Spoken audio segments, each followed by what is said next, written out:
Meet Mike, a kid whose world flipped at 3 when his mom kicked out his deadbeat dad, plunging them into poverty. Picture a 6-year-old storming McDonald's with a crayon job app, desperate to save her.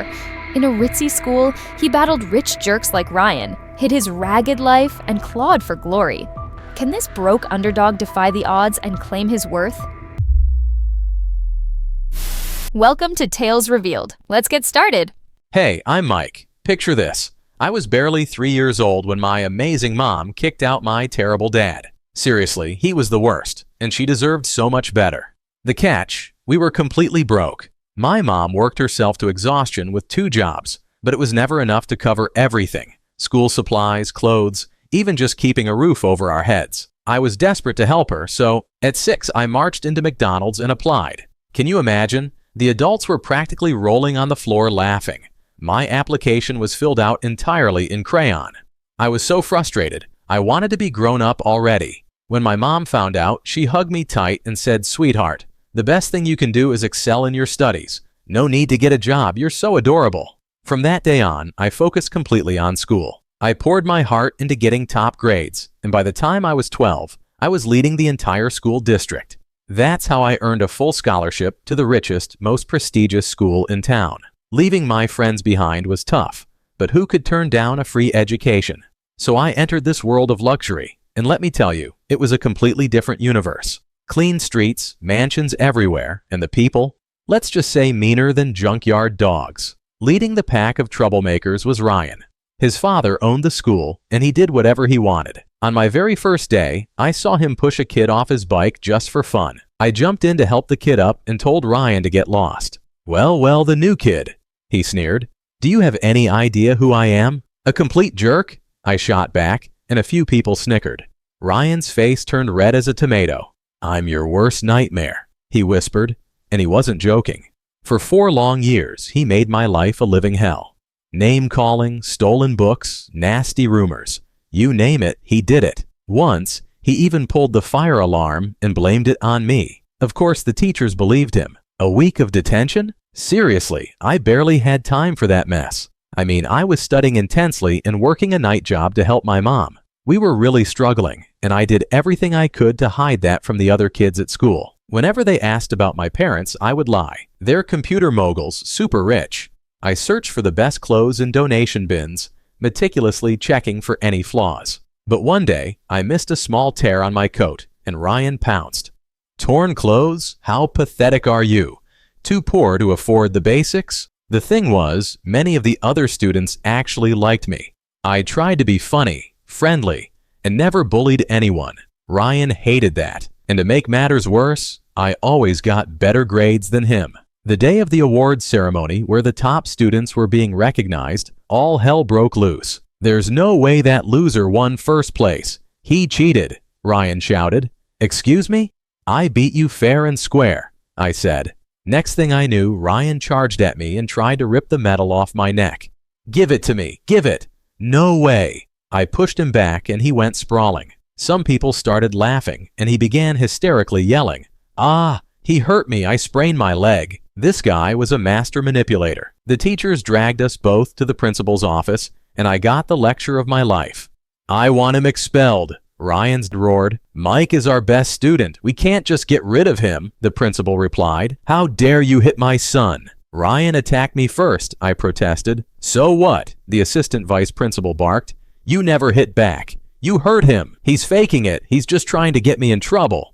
Ryan said loudly, "You're both in detention for a week, and if that's not enough, you'll both be tour guides and show the new students around." Our school was huge, and new students always needed a guide for the first week. I definitely didn't want to babysit with Ryan, but what choice did I have? We met the new student the next day, and wow, she was gorgeous. Those brown eyes, unforgettable. The moment Ryan saw her, he turned to me. "You can leave, I'll take it from here. I won't tell the teachers." "No way, you're a snake," I spat. "Look, that's Sophia. We've known each other since we were tiny, and her family is even wealthier than mine. I want to date her, so get lost." Obviously, I didn't leave. Instead, I walked confidently up to Sophia and flashed my best smile. Flirting wasn't exactly my strong suit, but I gave it my all. "Hi, I'm Mike. You're cute. Do you, like tacos?" She laughed. "Yeah, I love tacos. Want to grab some after school?" Sure, why not? You're pretty cute too. Ryan literally jumped between us. Sophia, remember me? Ryan, our dads are in the same country club. Want to go somewhere fancy tonight? Sorry, I'm getting tacos with Mike today. The look on his face? Priceless. That's what he gets for messing with me. Sophia and I went out, and surprisingly, I had a great time. She was so goofy and hilarious. Some of her jokes made me choke with laughter. Wow, I thought, I'm actually having fun. I'm glad I messed with Ryan. Oh, did you just take me here to get revenge? She asked. You just think I'm cute? Suddenly it all came together. Oh no, I think you're cute, but a bit ashamed of my selfishness. But? Sophia asked, now clearly a bit angry and hurt. I'm just a pawn in your boy games? You just used me to mess with someone? You're a jerk. With that, Sophia threw her taco at me before walking out. I quickly paid the taco vendor and chased after her. But she disappeared faster than a speeding bullet. Damn it! It was in that moment that I became aware of my feelings. Ryan was turning me into a terrible person, and it needed to stop. I tried to apologize to Sophia the next day, but she wouldn't even look at me. I almost gave up, until one day when we ended up in the same elevator together. I acted on instinct. I pressed the stop button. What are you doing in the elevator? Sophia pleaded. I want to apologize. You keep running away. Don't bother. I am never going to go out with you, Sophia told me. I don't want you to go out with me. I'm just sorry I acted like a complete idiot, and you have every right to hate me. She looked shocked. Really, you mean that? Yes, I'm really sorry. I was so stupid. Agreed. You'll have to buy me like 100 tacos to make up for it.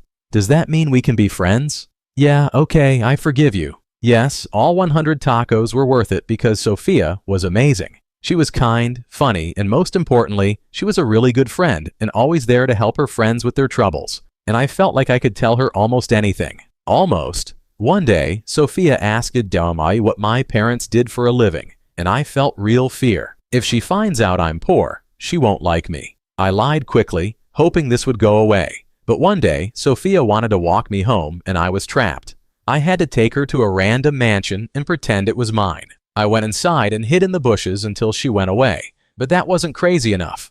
One night, she walked into the restaurant where I worked. The moment I saw her, I ducked and hid under a table. The manager called for me like 10 times, but I just couldn't make myself come out. Why was I going so crazy over this girl? Suddenly, 3 pairs of legs joined me under the table. My manager had seated women there. I immediately crawled out from under the table, and all 3 women screamed, sending their food flying all over the floor. My manager caught me by the collar and fired me on the spot. If I wasn't horrified enough, I turned to see Sophia staring at me with her mouth open. Oh no. I just ran home. By the time Sophia confronted me at school, I had a lie ready for her. I got that job so I could learn some responsibility. It's not good to just live off your parents. But why were you under the table? I dropped my phone and I was looking for it. Somehow the lie worked and Sophia gave me a big hug to comfort me. Ew, that was close. I was heading home from school that day when I felt someone pull me back. It was Ryan. Why were you hugging Sophia at school? It's none of your business. Didn't I tell you I like her? You better back off before I make you pay. Make me pay? Your dad can't kick me out of school. You have no power here. I stormed away from him with my head held high, thinking I'd won this battle. I had no idea how far Ryan would go for a chance with Sophia. She and I were having lunch in the cafeteria one day when Ryan came over with his gang. Hey Mike, your parents are rich, right? Yes, they sell computers. Then why are you wearing clothes that I threw in the garbage? I was in shock. Ryan pulled out his phone and played a video for everyone. It was me searching for clothes in the donation bins. And we saw you hunting for clothes like a cheap beggar. We followed you and you live in a tiny apartment on the bad side of town. Everyone around me was whispering.